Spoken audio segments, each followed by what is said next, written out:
Na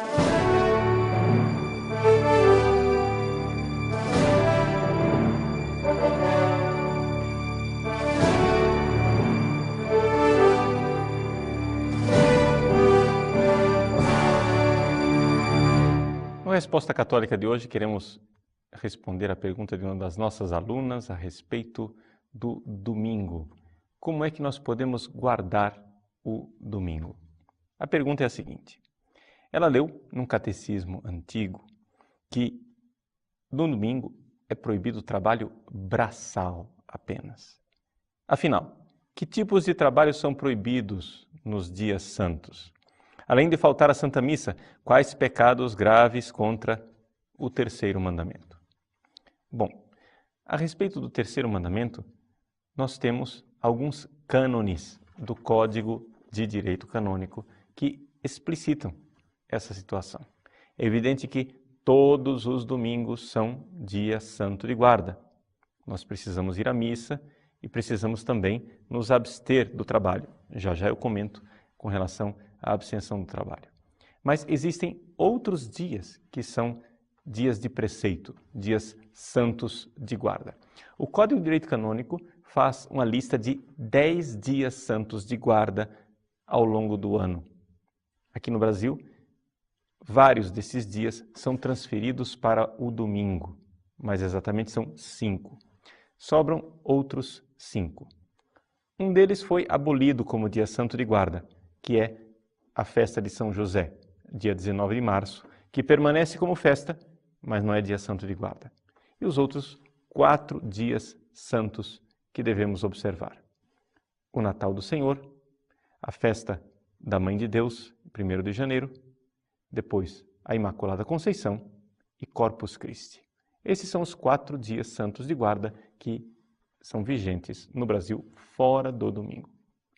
Pois bem, os 52 domingos do ano, mais esses 4 dias santos de guarda, devem ser respeitados. De que forma? Em primeiro lugar, indo à missa. O cânon 1247 diz isto. No domingo e nos outros dias de festa de preceito, os fiéis têm a obrigação de participar da missa. Agora, se você não tem condições de participar da missa, se você, de alguma forma, vive numa comunidade onde não há missa celebrada, o que fazer?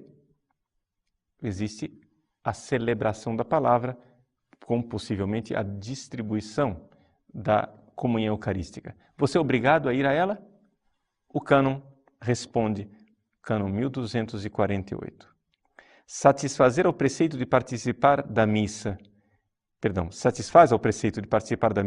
quem assiste à missa em qualquer lugar onde é celebrada em rito católico, no próprio dia da festa ou na tarde do dia anterior.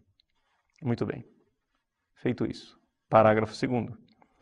Por falta de ministro sagrado ou por outra grave causa, se a participação na celebração eucarística se tornar impossível, mas vejam que a palavra é impossível, recomenda-se vivamente que os fiéis participem da liturgia da palavra se houver.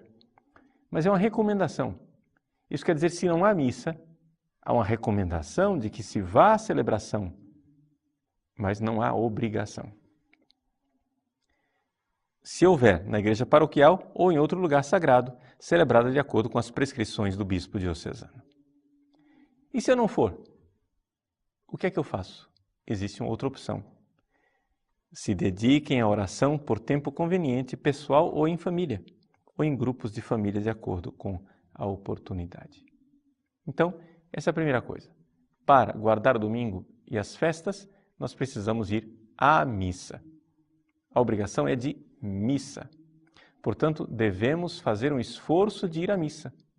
Não se trata de colocar a celebração da palavra com distribuição da Eucaristia no mesmo nível da missa. Se você puder optar, opte pela missa.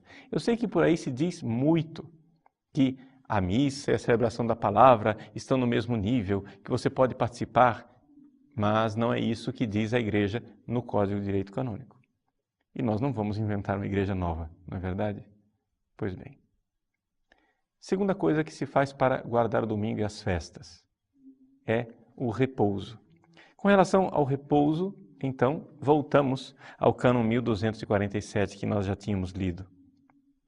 Além disso, devem abster-se das atividades e negócios que, atenção, impeçam o culto a ser prestado a Deus.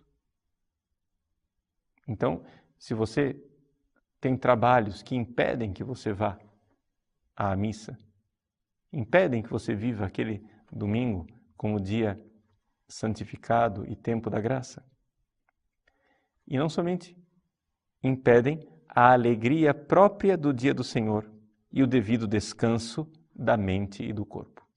Por isso, respondendo concretamente a sua pergunta, não é somente o trabalho braçal que é proibido no domingo, mas qualquer tipo de trabalho que nos impeça de viver plenamente o domingo. Se a coisa não ficou clara, então vamos fazer um recurso ao Catecismo da Igreja Católica que explica este cânon. O Catecismo da Igreja Católica, no número 2185, diz o seguinte: durante o domingo e os outros dias de festa de preceito, os fiéis se absterão de se entregar aos trabalhos ou atividades que impedem o culto devido a Deus, a alegria própria ao domingo, ao dia do Senhor, e a prática das obras de misericórdia e o descanso conveniente do espírito e do corpo. Interessante, o Catecismo acrescentou uma coisa que o cânon não dizia: a prática das obras de misericórdia, que é típico da santificação do domingo também. Agora, existem exceções. E o Catecismo explicita: as necessidades familiares ou uma grande utilidade social são motivos legítimos para a dispensa do preceito do repouso dominical. Os fiéis cuidarão para que dispensas legítimas não acabem introduzindo hábitos prejudiciais à religião, à vida familiar e à saúde. Então, é possível que haja dispensas, haja exceções à regra. O Catecismo, mais para frente, ele explicita mais ainda algumas exceções que podem ser consideradas. No número 2187, ele diz assim: quanto aos costumes como esporte, restaurantes, etc., e as necessidades sociais como serviços públicos, etc., exigem de alguns um trabalho dominical, cada um assuma a responsabilidade de encontrar um tempo suficiente de lazer. A igreja está preocupada que a pessoa que trabalhou no domingo tenha também um tempo de descanso.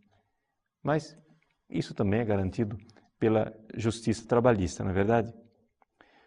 Os fiéis cuidarão com temperança e caridade de evitar os excessos e as violências causadas às vezes pelas diversões de massa. Apesar das limitações econômicas, os poderes públicos cuidarão de assegurar aos cidadãos um tempo destinado ao repouso e ao culto divino. Isso não é dever somente do governo, é também dos patrões, olha só. Os patrões têm uma obrigação análoga com relação aos seus empregados. Então, vejam, aqui nós vemos claramente o núcleo daquilo que é guardar o domingo. É um tempo de descanso. Porém, esse tempo de descanso não é absoluto. Nós não vivemos o domingo como os judeus, por exemplo, vivem o sábado, em que eles não podem sequer apertar um botão porque já é um trabalho. Não. O repouso dominical não é finalidade em si mesmo. E o próprio Jesus reformou isso, não é verdade? Quando ele disse que o sábado é para o homem e não o homem para o sábado. O centro não está no repouso. O centro está no culto divino, o centro está na Eucaristia, o centro está na santificação daquele tempo da graça. Se você quiser aprofundar a respeito desse tema, você pode ler a Carta Apostólica do bem-aventurado Papa João Paulo II, chamada Dies Domini. Ali você vai ver que o Papa nos exorta realmente a vivermos o domingo como um valor essencial para a vida cristã. É importante recordar que os primeiros cristãos não tinham um governo que lhes desse um feriado no domingo. E, no entanto, eles observavam o domingo, principalmente na celebração eucarística. No norte da África, na África proconsular, alguns cristãos, nos primeiros séculos de perseguição, foram levados até o tribunal, porque foram pegos em flagrante delito. E o delito era reunir-se no domingo para celebrar a Eucaristia. O juiz então perguntou a eles por que é que eles estavam fazendo aquilo, já que era prevista a pena capital, a pena de morte, para quem se reunisse, para os cristãos que se reunissem no domingo. A resposta dos cristãos foi muito clara. Sine dominico non possumus. Nós não podemos existir sem o domingo. É essencial para a vida cristã. É essencial vivermos deste dia, que é um verdadeiro kairos, um tempo de graça, porque é o tempo da ressurreição do Senhor. É a nossa Páscoa semanal.